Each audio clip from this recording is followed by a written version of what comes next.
Allah ya Rahman ya Rahim ya Malik ya Para pemirsa yang Quddus. dirahmati dan dimuliakan dan dirahmati oleh Allah Subhanahu wa taala. Nah, kita lanjutkan. Ternyata apa syarat yang perlu kita laksanakan supaya kita betul-betul bertakwa kepada Allah? Maka yang pertama perlu kita ingat bahwa kita pernah berjanji kepada Allah Subhanahu wa taala. Pada saat kita berada di alam arwah, kita ditanya oleh Allah, "Hayru alastu bi rabbikum?" Apakah saya Tuhanmu? Maka seluruh manusia yang hadir di muka bumi ini semuanya menjawab, qalu bala syahidna, ya kamu adalah Tuhanku. Nah, berarti kita pernah berjanji kepada Allah untuk melaksanakan apa-apa yang diperintahkan oleh Allah. Makanya dalam Al-Quran Allah ingatkan kepada kita, wa ma khalaqtul jinna wal ins illa liya'budun. Saya tidak akan ciptakan jin dan manusia kecuali untuk menyembah kepada Allah. Berarti tujuan Allah menciptakan kepada kita salah satunya yaitu untuk menyembah, mengabdi kepada Allah Subhanahu wa taala. Nah, para pemirsa yang dirahmati dan dimuliakan oleh Allah Subhanahu wa taala. Nah, kemudian ingat kita juga pernah kita berjanji kepada Allah dalam sholat. Membaca suratul Fatihah. Iyyaka na'budu wa iyyaka nasta'in. Hanya kepadamu kami menyembah dan hanya kepadamu kami memohon pertolongan. Kita berjanji kepada Allah menyembah dulu baru meminta. Jangan justru terbalik, Pak. Jangan justru terbalik, Bu. Itulah yang menyebabkan sehingga doa seorang hamba susah diijabah karena langsung meminta kepada Allah tetapi tidak pernah melaksanakan kewajibannya. Sama halnya, Pak, ketika ada mahasiswa tidak pernah masuk kuliah, langsung ke dosennya ingin minta nilai, maka susah dosennya ingin memberikan nilai. Laksanakan dulu kewajiban sebagai mahasiswa baru minta nilai. Ada karyawan tidak pernah masuk bekerja, langsung minta gaji. Susah bosnya ingin memberikan gaji. Laksanakan dulu kewajiban sebagai karyawan, baru minta gaji. Begitu pula dengan Allah. Iyyaka na'budu, silahkan menyembah dulu, baru iyyaka nasta'in, baru meminta pertolongan kepada Allah Subhanahu wa taala. Nah, para pemirsa yang dirahmati dan dimuliakan oleh Allah Subhanahu wa taala, berarti ingat bahwa selama pada saat ini kita pernah berjanji kepada Allah. Ternyata setiap sholat kita juga berjanji kepada Allah Subhanahu wa taala. Ini syarat yang pertama. Nah, kemudian yang kedua para pemirsa, ketika ada orang yang betul-betul bertakwa kepada Allah, maka syarat yang kedua, kita perlu ingat bahwa dimanapun kita berada, kita dilihat oleh Allah Subhanahu wa taala. Ittaqullah haitsu ma kunta. Bertakwalah kepada Allah dimanapun engkau berada.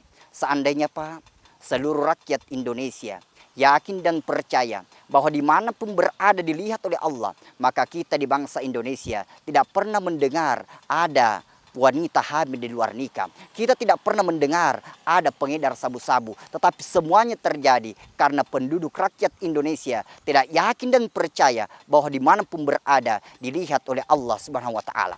Nah, satu kisah mudah-mudahan bisa bermakna motivasi kepada kita sekalian. Ada satu pondok pesantren, muridnya cuma 40. Kebetulan gurunya membeda-bedakan muridnya. Ada satu santri yang paling disayang. Nah, sehingga sebahagian santri datang bertanya kepada kiainya, "Wahai Pak Kiai, mengapa engkau membeda-bedakan kami? Si A mempunyai telinga, kami juga mempunyai telinga. Si A mempunyai mata, kami juga mempunyai mata. Kenapa justru ada satu yang paling disayang, sedangkan kami yang lain tidak, wahai Pak Kiai?" Maka Pak Kiai diam. Kemudian dia sampaikan kepada seluruh santrinya, "Wahai santriku, saya minta kepada kalian semua sebanyak 40 santri agar besok pagi-pagi bergegas ke sekolah langsung berkumpul di lapangan." Maka keesokan harinya sebanyak 40 santri datang dan langsung berkumpul di lapangan. Maka datang sang kiai membawa 40 ekor burung dan 40 helai pisau, kemudian dibagi-bagikan kepada seluruh santrinya. Setelah dibagikan, maka Pak Kiai berkata, "Wahai santriku, sembelihlah burung itu dengan satu syarat, tidak ada yang melihatmu." Maka sebanyak 40 santri bertebaran mencari tempat. Ada yang naik ke gunung, tengok kanan kiri, tidak ada yang lihat, dia sembelih burungnya. Ada yang masuk ke gua, tengok kanan kiri, tidak ada yang lihat, dia sembelih burungnya. Bahkan ada yang masuk ke hutan belantara, tengok kanan kiri, tidak ada yang lihat, dia sembelih burungnya. Singkat cerita, sebanyak 40 santri berkumpul kembali. Maka datang sang kiai bertanya, "Wahai para santriku, apakah burung itu kalian sudah sembelih?"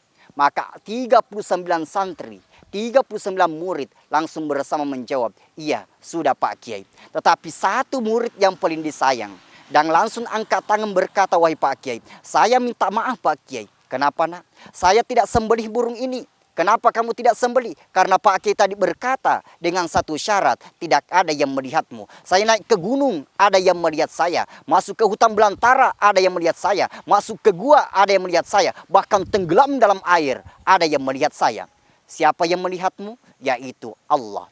Maka gurunya berkata, Pak Kiai berkata, wahai muridku, inilah yang menyebabkan sehingga saya sangat sayang kepada murid ini. Karena akhlaknya baik dalam sekolah maupun di luar sekolah. Karena dia yakin dan percaya bahwa dimanapun berada dilihat oleh Allah Subhanahu wa Ta'ala. Olehnya itu para pemirsa, dari kisah ini kita ambil kesimpulan, kita ambil hikmah bahwa ketika ada manusia betul-betul bertakwa kepada Allah, yakin dan percaya bahwa dimanapun berada dilihat oleh Allah, maka yakin dan percaya akan dia akan dicintai oleh sesama manusia. Rakyat dicintai sama pemimpinnya, pemimpin yang yakin kepada Allah bahwa dia dilihat, maka akan dicintai oleh rakyatnya.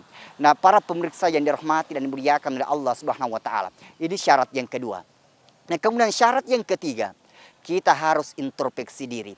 Hasibu anfusakum qabla an tuhasabu. Periksalah diri Anda sebelum kita diperiksa oleh Allah Subhanahu wa Ta'ala. Bagaimana ibadah kita tahun lalu? Bagaimana ibadah kita hari kemarin? Kalau tahun lalu malas ibadah, insya Allah tahun ini sudah rajin ibadah. Kalau tahun lalu malas bersedekah, insya Allah tahun ini sudah rajin bersedekah. Tahun lalu malas sholat berjamaah di masjid, insya Allah tahun ini sudah rajin sholat berjamaah di masjid. Itulah yang kita inginkan. Nah, para pemirsa yang dirahmati dan dimuliakan oleh Allah Subhanahu wa Ta'ala. Nah, kemudian syarat yang keempat yaitu kita harus ingat bahwa kita harus bersungguh-sungguh merubah diri kita kepada yang lebih baik. Mancada wajada, barang siapa yang bersungguh-sungguh maka dia akan dapatkan. Apa maksudnya? Bahwa biar bagaimana hebatnya satu penceramah, biar bagaimana hebatnya seorang dai, ketika kita yang bersangkutan tidak ada niat untuk merubah kita kepada yang lebih baik, maka itu mustahil terjadi. Karena Allah sampaikan dalam Al-Quran, innallaha la yughayyiru ma biqaum hatta yughayyiru ma bi anfusihim. Sesungguhnya Allah tidak akan merubah nasib seseorang kecuali dia yang akan merubah dirinya. Nah, para pemirsa yang dirahmati dan dimuliakan oleh Allah Subhanahu wa Ta'ala, maka syarat mencapai takwa, maka ada 4 yang perlu kita perhatikan. Yang pertama, kita ingat bahwa kita pernah berjanji kepada Allah. Yang kedua, kita dilihat oleh Allah. Yang ketiga, kita harus periksa diri kita, hasibu anfusakum qabla an tuhasabu. Dan terakhir, kita harus bersungguh-sungguh merubah kita kepada yang lebih baik. Nanti kita lanjutkan ke segmen berikutnya. Ya Allah, ya Rahman, ya Rahim.